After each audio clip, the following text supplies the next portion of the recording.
roughly 3 miles south of Arn, stands the towering remains of Corfe Castle.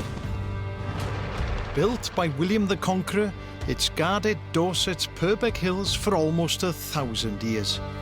But now, these ancient ruins are being claimed as a palace, fit for peregrines. So we actually heard about these peregrines last Springwatch and did a little feature on them then. But when we came to film them, it was incredibly hard to actually get shots of what was going on up there. This is not a typical peregrine's nest. This is actually the nest that ravens have built and have used over many, many years. The peregrines, they've stolen the nest of the ravens. Peregrines only really nest on ledges, and they've decided that the nice comfy raven nest makes a perfect spot for them. So this is the sort of behaviour that's been seen this spring. You can see you've got your peregrine absolutely dive-bombing this raven. Here's the peregrines and the ravens in this duel where the peregrines are battering the ravens and trying to drive them away from the castle. Ravens are big predators of eggs and chicks, and the peregrines won't want them anywhere nearby. And it's their story that we're really hoping to tell. But to do that involves fixing a very large camera 20 metres up an ancient Norman wall. It'll be raised by a specialist rope access team who are currently carrying out conservation work on the castle for the National Trust, who own the site. In most rope access environments, there's a concept called, is something unquestionably sound, and nothing about a ruinous structure is unquestionably sound. But of course, these guys are the experts, and without damaging the original wall, they're confident they can secure the camera in place. Slightly concerned about how expensive the camera is. That's probably the thing I'm mostly worried about. It's in a very rugged box, so probably it'll be okay. The owner of that rugged box is Joe Charlesworth, a specialist camera operator who's been filming birds of prey for more than 20 years. This is all just an elaborate way of keeping the lens dry. So it looks ludicrous, but it just means that if it rains, I can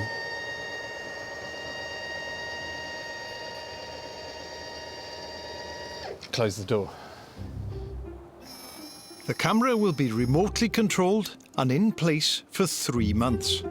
We've got an enormously long lens to put the camera further away and worry less about the impact on the animals. I can't think of a more picturesque place to film a peregrine, really, than a ruined castle. It's pretty cool. And even before the main cameras are in place, this picturesque location is already delivering the drama. Yeah, peregrine, 2 of them. Oh, yes. Peregrine just sat right on the top there and just absolutely went for the raven. Oh, yeah, round here. Whoa, that's so, look at. So this is the pet, you've got the female calling now, male directly above. Oh, they're so cool. They just circle around the castle like sharks on a reef.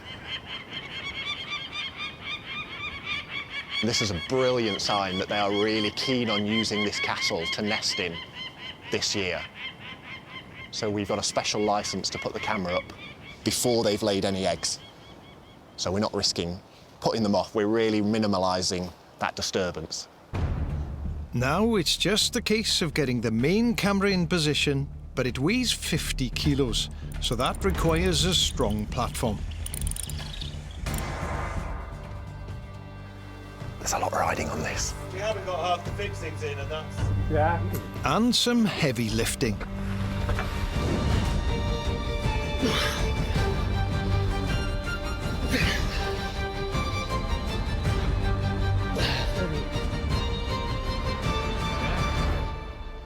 Beauty. Pretty happy with that. It's heavy.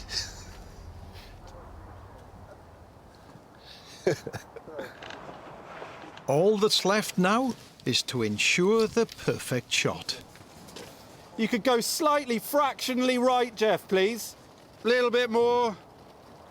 That's worse. So slightly more. Looks pretty good. So the cameras are in place and we're now going to leave the peregrines to their castle, and all being well, at the end of this month, in a couple of weeks, about 3 to 4 eggs should be laid in that nest. Fingers crossed, the peregrines take to it and we can follow the coolest nest in Springwatch history. Sorry to be a pain, Geoff. Go right again.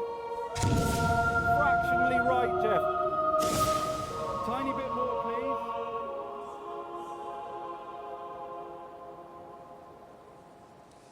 What a bird and what a castle. I'm delighted to say that I'm coming to you live from Corfe Castle. And follow me, come over here. Just follow me. Now behind me on this castle wall, top left there, you should be able to see a bundle of twigs. That is the old raven's nest that's been taken over by the pair of peregrines. And normally at this time I'd say, right, let's go live and have a look in there. But so much has gone on that what we're going to do, we're going to spool back 2 months to the very beginning of this year's breeding season. This is Corfe Castle, lovely aerial view there. Look at that. Steam train going by, taking tourists, and the peregrine screaming there. This is the female staring down in the evening light. Beautiful birds, and their eyesight is incredible. See, 8 times better than humans. And now this is the castle. The peregrine nest you see there on the left, an old raven's nest, and the ravens have decided to nest very close by. And this is the male, a smaller bird, but a third smaller than the female, tidy looking bird as well. And they started to sort of scrape just a couple of weeks after we put the camera in. He's there making somewhere for the female to lay. Female comes in. See how much bigger she is than him. Male on the right, female on the left. And they go into this courtship where they bow their heads with their tails up. You can see also how substantial that nest is. It's an old raven nest, of course. This is the female, and at this time of year she does very little hunting. She needs to put on weight. She goes to lay their eggs, of course, and the male will do all the hunting, bringing it in for her, usually plucked before he brings it in, tearing into the food. And the ravens, well, they squabble constantly. They really don't like each other at all. And the female's not happy about something. Off she goes. The ravens have got chicks. They're early nesters. They lay their eggs in late February usually. And the castle constantly echoing to the sound of alarm calling peregrines. The most amazing thing about this site's not the fact that it's on a castle, but it's the proximity of the two nests. Now, ravens and peregrines will often nest in the same place. I've seen them on quarries, on cliffs, but usually 50 or 100 metres apart. Here, it's literally 5 metres. But there may well be an advantage to the peregrine. Let's have a look at both birds together. Now you see just how big the raven is. It's a huge crow, about the size of a buzzard, with a very powerful bill. And ravens are very vigilant, very alert, very noisy, so they can act as a kind of early warning system for the peregrine. There's no danger of competition for food because their diets are completely different. The peregrine will eat birds almost exclusively, something from about the size of a thrush to about the size of a wood pigeon, whereas the ravens, well, they're omnivores. They'll eat anything from carrion grubs, earthworms, birds' eggs, insects, virtually anything. And the peregrine, of course, will nest in old raven nests, just like this pair is doing here. So the peregrines obviously do get an advantage from nesting so close to this pair of ravens. Now, when we left the peregrines, they were gearing up for the breeding season, so let's catch up with them once more. It rained heavily this spring, as we all know, wet, cold spring, so had to put the screen down to protect the lens on the camera, but we still caught the first egg. That's the first egg on the 2nd of April. And they lay eggs roughly every other day, every about 48 to 60 hours. And we know that by the 6th of April, she had 3 eggs in that nest. Difficult to see, but there are 3 eggs in there. So now, this is the 4th egg on the 8th of April. You can tell it's the last one, very light coloured egg. And the female incubates.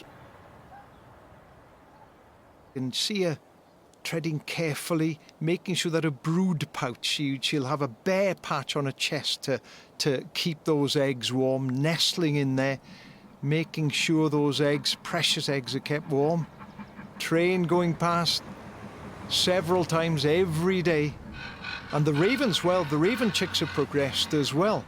They're getting quite old. They won't be long now before they fledge. 4 of them.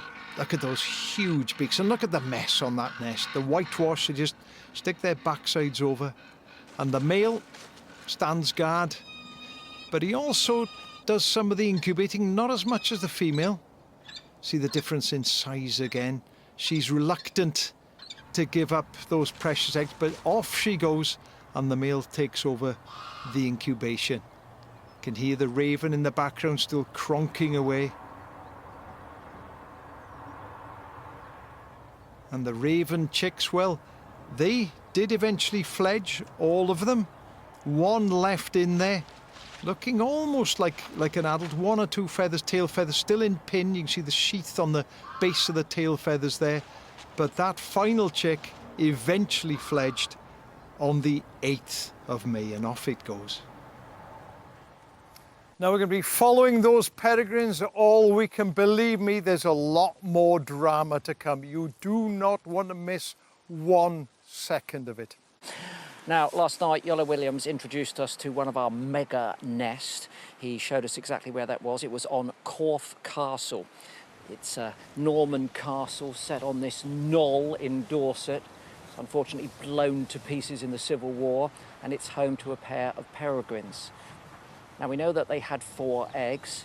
Here is the female incubating them. She looks a little uncomfortable, tail wedged up against the rock, and the whole time she was incubating, she was fiddling with those twigs. Now, I have seen them fiddling with things whilst they're sat on the nest. It must be quite boring, mustn't it, sitting there all day just incubating eggs. But she did seem particularly perturbed and wanting to restructure that raven's nest which they've occupied. On one occasion, she even stood up and started kicking at some of the twigs. What a risky proposition when you've got 4 very precious eggs in the nest. Now, typically, of course, when they're active in the nest, incubating, they fold their talons in, and there's little risk that they could puncture these. But look, hanging beneath her here, you could clearly see there 1 of her eggs. And what we think happened is that it cracked whilst it was in the nest. While she was sat on it diligently for a few hours, the stickiness oozed out and welded that egg to her underside. And here again, look, watch, when she stands up, this is a little later, if you look between her legs, you'll see the feathers being pulled down. They're masking the fact that that egg is hanging there. And she takes off with that still attached. Later in the day, we saw her perch high on the castle, and as she takes off, you can see that that egg has been dislodged. So there were 4, now we're down to 3. What happens next? That is a bizarre sight, though, isn't it? With it hanging underneath there. But you're right, we're down to 3. What happened next? Well, 3 eggs are in the nest. On the 13th of May, it rained. You could see the rain on that camera box. It rained all day, very, very heavy rain. Both parents were seen on the nest. By evening, the male leaves, the female remains and starts settling down on the nest. And then we get a glimpse of an eggshell. So we presume that one of the chicks has hatched. By the morning of the 14th, 6 a.m, the weather is still pretty bad. But we see another eggshell. So again, we presume the second egg has hatched overnight. We see the female picking up the shell, probably going to ingest that shell to make the most of the calcium. By morning, the weather clears up, and the female comes in with food, and we get our first glimpse of a little chick as its head pops up to feed. But what has happened to the second chick? Well, our nest watchers only ever saw one of those chicks. So it looks like 2 eggs hatched, but only one of the 2 survived. So 1 chick alive and 1 egg remaining. Now that egg was the last egg laid. So we were expecting it to hatch 3 days later, and it did. And there we go. We've got a lovely view of 2 of the Peregrine chicks. So 2 out of the 4 eggs. What an absolutely lovely thing to see.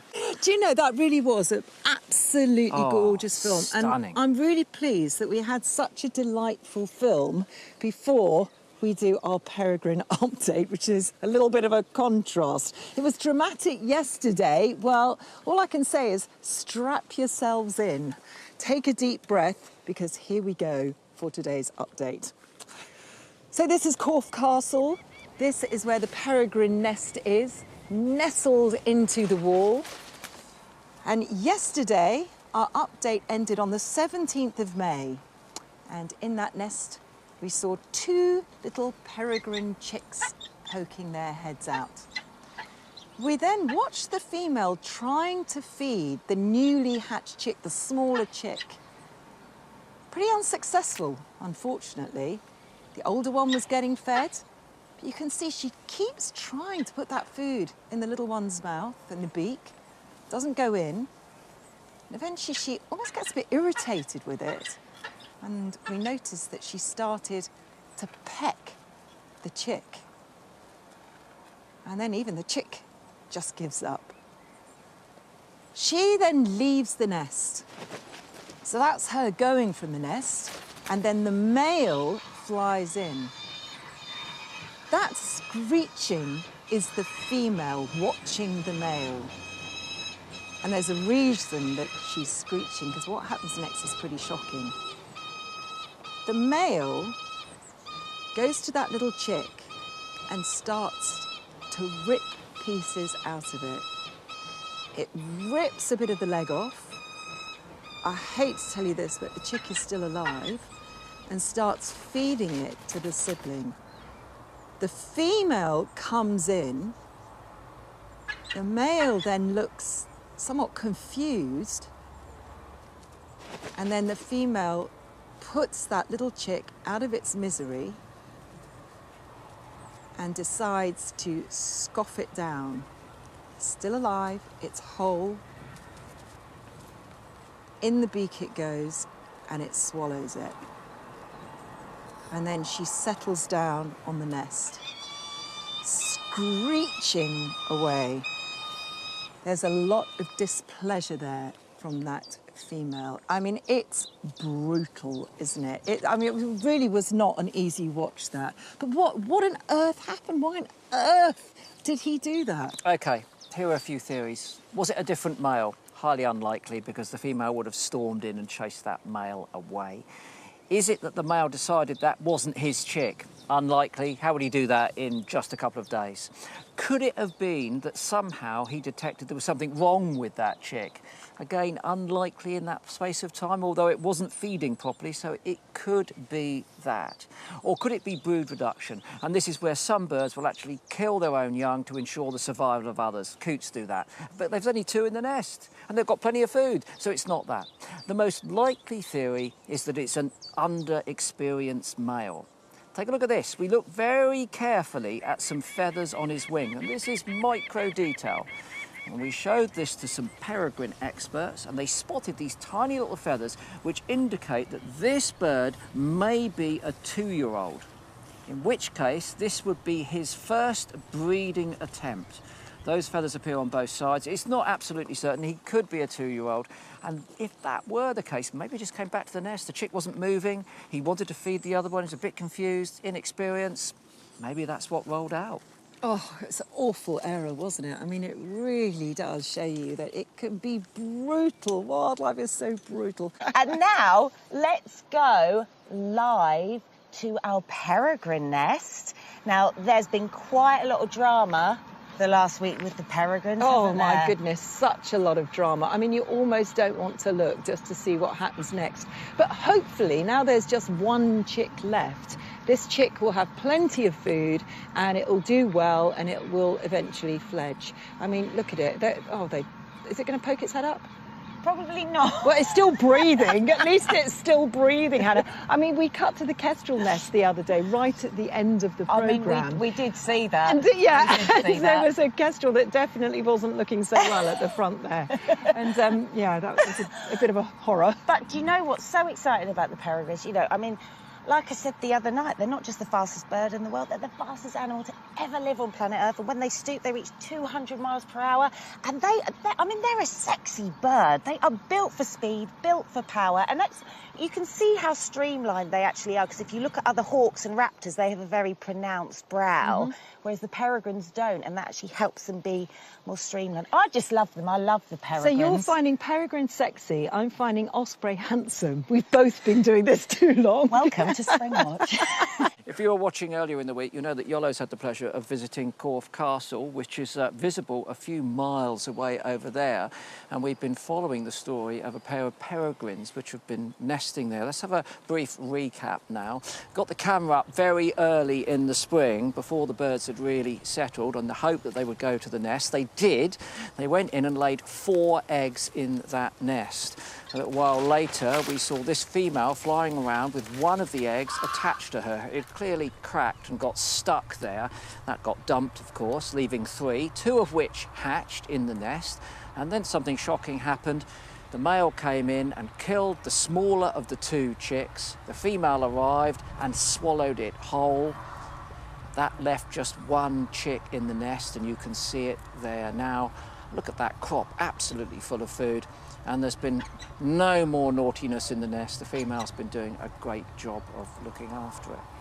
Well, for the first time, we can go live to that nest now. So let's take a look at what our peregrines are up to. Look at that. Oh, come on. Oh, Lord and master of all it surveys. Oh, what a place as well. Such a beautiful ruin, isn't it, Corfe? Oh, it is. Yeah, what a place for a nest. And the nest is below that. If we pan down there, we can see it's in that old chimney. And there's the nest, and you can see the youngster in there having a sleep. And of course, the benefit of being a single youngster now is that it's getting all of that food. And we've been watching it. The adults have been in and out, bringing lots of food in, lots of blackbirds. Oh my goodness, look at that in the night, aren't they? In the evening light as well. Oh my goodness me, what a bird. Look at all those feathers. Yeah. And here again we see the female brooding that chick still. Food's being brought in regularly. This, we think, is a blackbird. They've been bringing plenty of those in. And as Iolo, you pointed out earlier, the Corfe Castle is full of nesting jackdaws, and at any point in the next few days or week, lots of those juvenile jackdaws will be leaving the nest, and these peregrines are going to be, wow, it's going to be burger-tastic, isn't it? Oh, it's going to be carnage, absolute carnage when those young jackdaws are on the wing, easy targets. And I've got to say, Chris, I don't think I've ever seen a chick so well fed with that bulging crop. Size of it. I know. A couple of days ago it was tiny, and now it's already grown. It's got so much food. Absolutely sensational. It's fabulous. It is indeed week 2, so I know you're keen to find out what's happened to our nests over the weekend. So let's go straight to some of them live. Here we go. Here are some of our live nests. What have we got, Chris? Oh, look at the peregrine. Come on, second chance. Look at it scratching. I love it when they scratch too. It's just so good. I love the texture on the castle behind What are you it. looking at the texture of the castle for? Look at the bird with beautiful texture. I went to that castle at the weekend, tried to see the peregrine. Absolutely gorgeous place. Should we have a quick look at one of our live nests? Because you loved it so much. The peregrine. Let's just take a final look at our peregrine because it's in Corfe Castle. Absolutely stunning bird. We enjoyed it at the beginning. We're going to enjoy it at the end of the show. Look at that blue sky as well. Absolutely glorious. That is the Queen of Purbeck. The Queen of Purbeck perched on her lofty mount. I'll tell you what, let's catch up with one of our very best nests now. Let's see if we can find the Princess of Purbeck. Let's have a look. Let's go into the nest. Oh, there's our young peregrine there. Look at that. sleeping. Unfortunately, not getting a cracking view of that. We're disappointed by the position of that young peregrine. Kestrel's performed adequately. We've been watching these peregrines, though, and I mean, oh my goodness, look at that. Statuesque on the top of Corfe Castle. The princess in profile. Come on. And they've been bringing plenty of prey. Of course, they've only got that one youngster, so there's no shortage of food. Here we go. Male and female at the nest together. Female there on the left, a much larger bird. She takes responsibility for feeding the youngster. Male's delivering food, but she takes over. After the ghastly goings-on in the early process of this breeding attempt, I'm not surprised that she's taken control. But this youngster's growing strong. Look at that. What a bird, what a nest. Superb. It's really grown, hasn't it? It's brilliant to see. I mean, it was a bit dramatic at the beginning with that nest, but now it's doing really well, so we'll definitely keep our eyes on that chick. Let's have a look at our nest, so let's catch up with the variety of nests that we've got left. Oh, my goodness. Look at the left-hand corner, the upper corner. Let's go close up onto our peregrine. This is at Corfe Castle. It looks stunning with the blue sky behind, doesn't it, Chris? It's like a statue. That It is. really is. The Princess of Purbeck. Oh, that's life. Isn't that absolutely glorious to go? Just turn your head round, turn your head round. That's better. Give us a Thank nice... you. Oh, Thank you. lovely. But we're going to not focus too much on that. Really? Yeah, we're going to go to a stone chat. Oh, of course, I mean, yes. you know, why focus on a peregrine when you've got a stone chat? And how about our peregrine? High up on Corfe Castle there. More drama with this nest, of course. There's only the one chick there now, and look at it. That is about 4.5 weeks old now. Some of the adult feathers becoming quite prominent. It's losing quite a bit of down, exercising its wings. It's in an old raven's nest, of course, high up on Corfe Castle. Brilliant vantage point there. They like to nest in places where they can see all around them, see any prey coming along. And of an evening, the adults just like to perch up and take in the evening light. So both of those birds obviously doing very well.